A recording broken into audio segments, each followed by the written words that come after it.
Hello, I'm Ian, Jenny's dad, and this is my response to Jenny's 5x5 challenge to raise money for Emmy Research UK and Annabelle's challenge.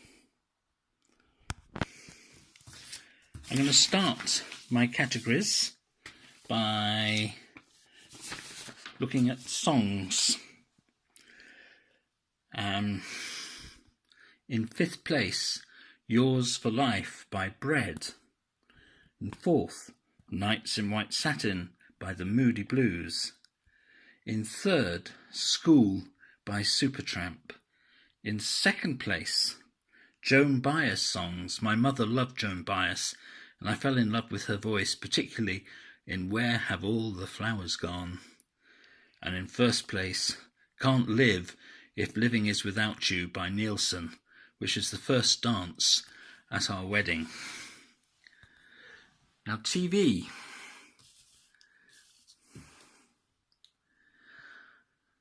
In fifth place, Gilmore Girls.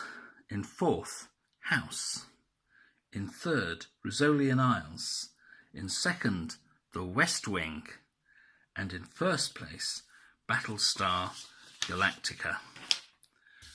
Films. In fifth place, Shawshank Redemption. In fourth, Gandhi.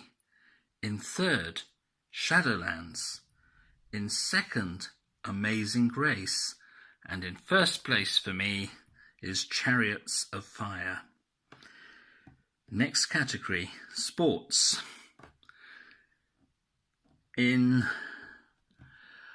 fifth place, cross-country running, as it was the only thing I was good at. In fourth, some gymnastics, especially the rings, which are so dramatic. In third, cricket, which reminds me of when as a family we played in the park and how we could never get Jenny out. And in second, football, especially watching Darlington.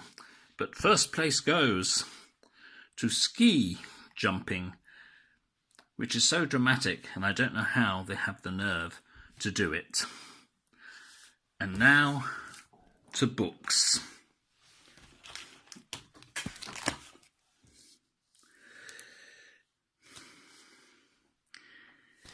In fifth place is Mr. Petra by Hilaire Belloc, with wonderful illustrations by G.K. Chesterton.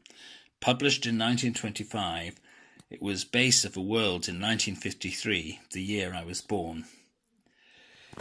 In fourth position is Wind in the Willows by Kenneth Grahame, illustrated by Ernest Shepard, published in 1908. As a child, I cried when Rat ignored Mole, when Mole smelt his home. And as an adult, I still cry at that point when rereading it.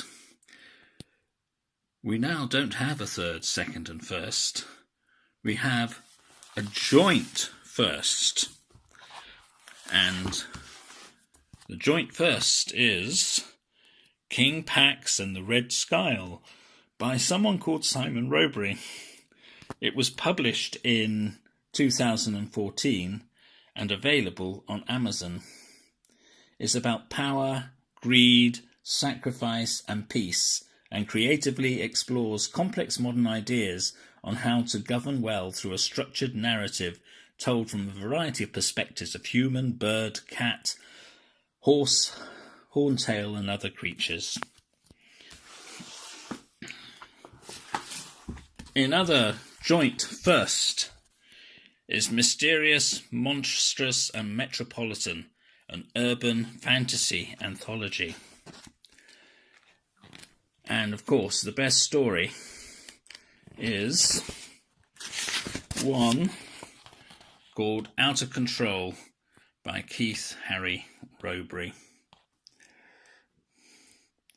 The story is based in Chile with the frightening use of mind control to gain political power. And the other joint first is Rainbows in My Eyes by J.K. Robury, published by Longman in 2009. It is an excellent book of poems that are insightful and enjoyable. The book covers themes of nature, sensation, and illness, and is a profound meditation on these themes. Finally, I nominate Jeremy Curtis, Jim Coyle, Caroline Wiggins, John Fincham, and Ian Gunn.